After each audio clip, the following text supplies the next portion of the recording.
April 25 question பேப்பர்ல இருக்கிற question number 23.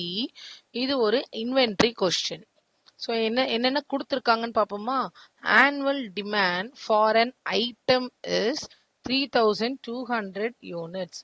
So அவங்களே ஆனுவல் டிமாண்ட்னு கொடுத்துட்டாங்க. நம்ம கொடுத்ததெல்லாம் அப்படியே லிஸ்ட் அவுட் பண்ணி எழுதிக்கலாம்.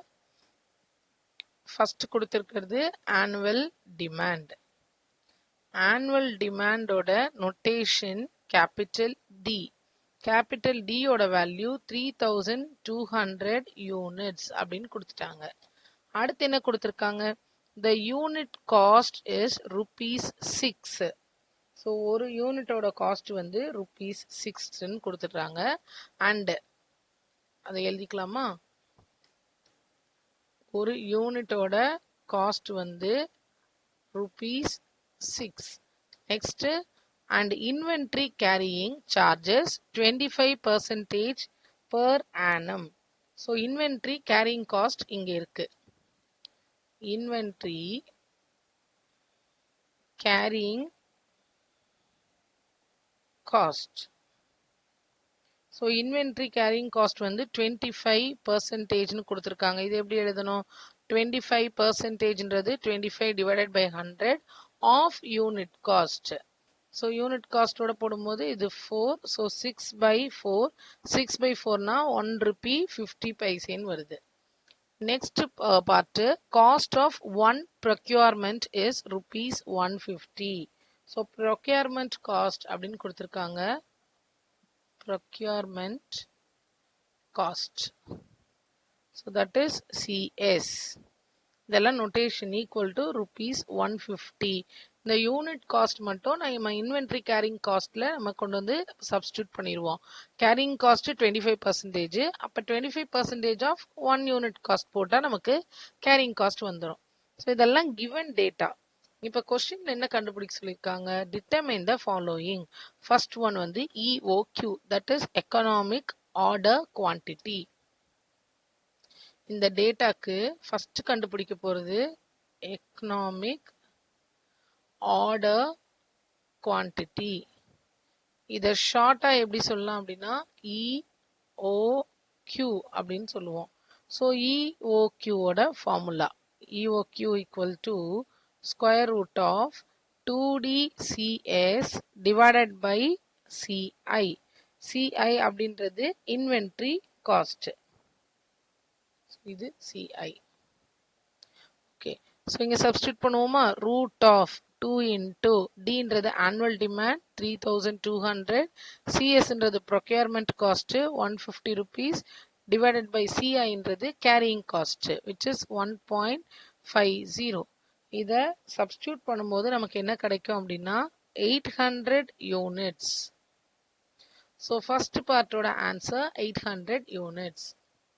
செகண்ட் பார்ட்ல time between 2 consecutive orders. So ஒரு ஆர்டருக்கும் அது அடுத்த ஆர்டருக்கும் மிடில் இருக்கிற அந்த டைமை தான் கால்குலேட் பண்ண சொல்றாங்க. ஸோ டைம் கால்குலேட் பண்றதுக்கான ஃபார்முலா எழுதலாம்.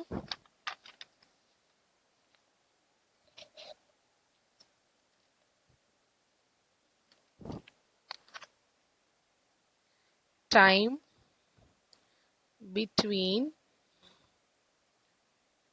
2 consecutive orders equal to, it is Q0 divided by D. இந்த Q0 அப்படின்றது EOQ. நம்ம இப்ப கண்டுபிடிச்சோம்ல இந்த எக்கனாமிக் ஆர்டர் குவான்டிட்டி, அதுதான் நம்மளோட Q0 அப்படின்ற நோட்டேஷன். ஸோ என்ன கண்டுபிடிச்சிருக்கோம், 800ன்னு கண்டுபிடிச்சிருக்கோம். டிவைடட் பை ஆனுவல் சப்ளை, டின்றது ஆனுவல் சப்ளை. இங்க வந்து நோட்டேஷன் ரொம்ப முக்கியம், படிச்சுக்கணும். Annual demand supply it's 3200. இதை கேன்சல் பண்ணும்போது நமக்கு 1/4 இயர்னு வரும். ஒரு ஒரு ஆர்டருக்கு நடுவில் 1/4 இயர் வருது. இதை மந்த்ல எழுதுறதா இருந்தா 1/4ன்றது குவார்ட்டர், இட் மீன்ஸ் 3 months. ஒரு ஆர்டருக்கும் இன்னொரு ஆர்டருக்குமான கேப் 3 months. இதுலயே சி பார்ட், சில என்ன கேட்டிருக்காங்க, number of orders per year. So number of orders per year. இதுக்கான ஃபார்முலா D/Q0. Dன்றது annual supply 3200, Q0ன்றது இப்ப கண்டுபிடிச்சிருந்த வேல்யூ, that is economic order quantity. Economic order quantity அப்படின்றது 800. கேன்சல் பண்ணா 4, 2 ஜீரோவும் கேன்சல் ஆயிரும். ஸோ ஒரு வருஷத்துக்கு நமக்கு வர ஆர்டர் 4. ஒரு ஆர்டருக்கும் இன்னொரு ஆர்டருக்குமான கேப்பு 3 months. ஸோ ஃபர்ஸ்ட் 3 monthsல ஒரு ஆர்டர் வந்துச்சுன்னா அடுத்த 3 monthsல ஒரு ஆர்டர் தான் வரும். அதனால ஒரு இயருக்கு நமக்கு 4 ஆர்டர்ஸ் வந்திருக்கு. So D, part D, optimal total cost. Optimal total cost. இதுக்கான formula root of 2D CI into CS. So square root of 2 into 3200 into CI ஓட வேல்யூ 1.50, CS ஓட வேல்யூ 150 rupees. எல்லாம் மல்டிப்ளை பண்ணா rupees 1600 அப்படின்ற value வந்துடும்.